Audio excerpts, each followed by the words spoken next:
ધણીની નિંદા. ભાલ પંથકના બોરુ ગામના ગઢમાં છાનામાના વાવડ મળ્યા કે ભડલીની કઠિયાણીઓ સમાણુ દેવીને દર્શને આવી છે. ભારોજી ઠાકોરે આનંદમાં આવી જઈને પૂછ્યું, એલા કોના ઘરના? બાપુ, ભોજા ખાચરના પંડના જ ઘરવાળા. મૂછો ઉપર હાથ દઈને વાઘેલા રાજા બેઠો થઈ ગયો. એણે આજ્ઞા કરી, ઘોડા ઘોડા ઘોડા, સાબદા કરો. આજ કઠિયાઓને ખબર પાડીએ કે રાજપૂતોના વેરડા લૂંટતા કેટલી વિશેષો થાય છે.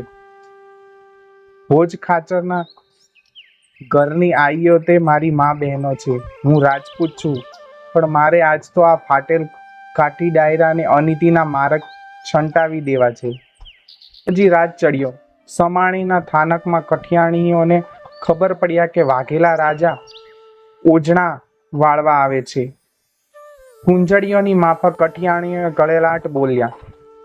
અબળાઓને એકેય દિશા સૂચતી નથી. એણે ચારે દિશામાં આકુળ વ્યાકુળ નજર નોંધી. સામે એક ગામડું દેખાણું. પૂછ્યું, ભાઈઓ, આ કયું ગામ? ઉતેડિયું. ગાડા ખેડૂઓએ કહ્યું, કોનું ગામ? વાઘેલાનું. આઈ એ બધા પણ ભારાજીના ભાયા થાય છે. ફિકર નહીં બાપ, આપણા વેરડા ઉતેલિયાના ઝાપામાં દાખલ કરી દો.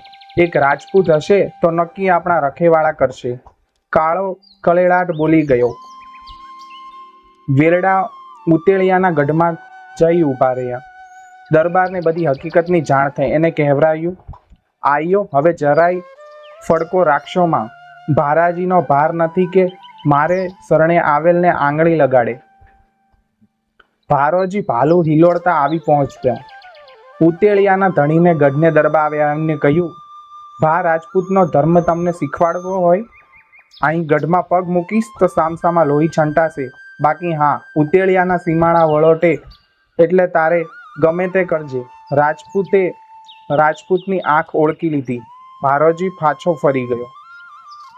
ઉતેલિયાના ઠાકોરે ભડલી સમાચાર પહોંચાડ્યા. ભોજ ખાચર મોટી ફોજ લઈને આવ્યા. કઠિયાણીઓને તો ભડલી ભેળી થઈ ગઈ, પણ ભોજ ખાચરના મનનો ડંખ કેમ જાય? બોરુ ગામને માથે ભોજ ખાચરના ભૈરવ જેવા પ્રચંડ કાઠીઓ ત્રાટક્યા અને ધીંગાણામાં ભારોજી કામ આવ્યા. ભોજ ખાચર ભારોજીનું માથું વાઢીને પોતાની સાથે લેતા ગયા. સ્વામીનો ઘાત થયો સાંભળી ભારોજીની રાજપૂતાણીઓ સત ચડ્યું. કાયા થરથર કંપી ઉઠી. પણ ચિતામાં ચડાઈ શી રીતે? ધણીનું માથું તો ખોળામાં જોઈએ ને.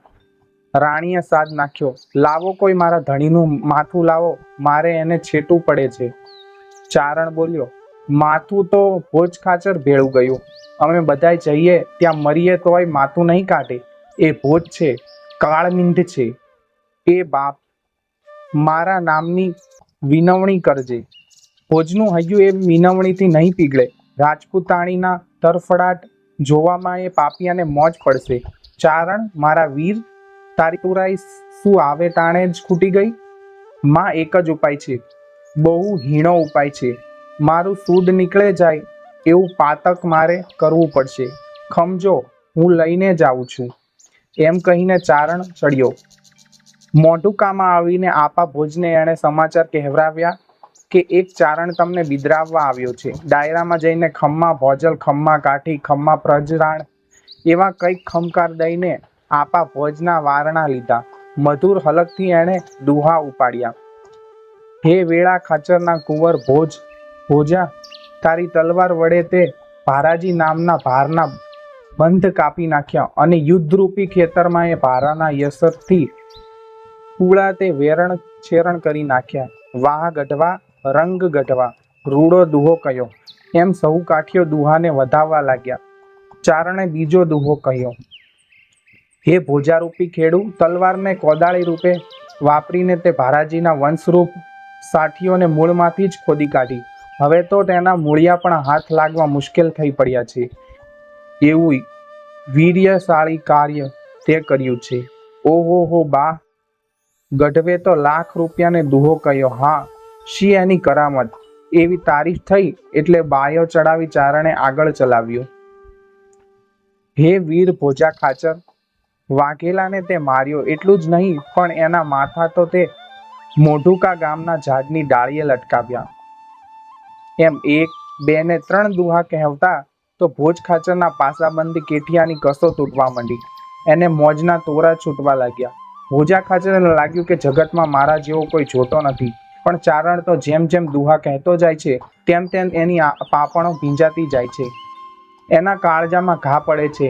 એમ ફાટતે હૈયે એને ભોજા ખાચરની તારીફના 20 દુહા પૂરા કર્યા. આપા ભોજે હાકલ કરી, ગઢવા મોજમાં આવે તે માગી લ્યો. બીજું કાંઈ નહીં બાપા, ભારાજીનું માથું જ માંગુ છું. ભારાજીનું માથું? તમે એને શું કરશો? બાપા ભોજ, મારી માતાને સત ચડ્યું છે. એના ખોળામાં સ્વામીનું માથું પહોંચાડવું છે. ત્યારે તમે ભારાજીના ચારણ છો? હા બાપ, લાવો માથું. મારી માતાને અને એના ધણીને મળવાની વાર થાય છે. ગઢવા શિરામણ લઈને જજો, શીખ કરવી છે. આપા ભોજ, તારા ગામનું તો અન્ન પાણી પણ મારે માટે ગોમેટ છે, અને તારી મારા માલિકના માર્તલની શીખ હોય. ભડલીનું રાજ દે તોય ન લઉં. એક વચની હોય તો લાવ્ય જટ માથું. ત્યારે મારી કીર્તિ શીત ગાય ગઢવા. રાજપૂતાણીને ખાતર, બાકી મારે તો રૂવાડે રૂવાડે કીડા પડજો. મેં ઉઠીને મારા ધણીને વગોળ્યો. અન્ન જળ વિનાનો ચારણ ભારાજીનું માથું લઈને ચાલી નીકળ્યો. બોરુને પાદર રાજપૂતાણી ચિતા પર ચડી ગઈ અને સતી થઈ. આ વાર્તાના લેખક ઝવેરચંદ મેઘાણી છે અને આ માહિતી સૌરાષ્ટ્રની રસધારમાંથી લેવામાં આવેલ છે. જો તમે આવી જ અન્ય સત્ય ઘટના, લોકવાર્તાઓ, પ્રેરણાત્મક સ્ટોરી અને અન્ય ગુજરાતી લોક સાહિત્ય વાંચવા માંગતા હોય તો આજે જ અમારી ચેનલ આપણું સાહિત્યને સબસ્ક્રાઇબ કરો, વિડીયોને લાઇક કરો, શેર કરો. બાકી મળીશું આ વિડીયોમાં અમારી ચેનલમાં. ત્યાં સુધી જય હિન્દ, જય ભારત દોસ્તો.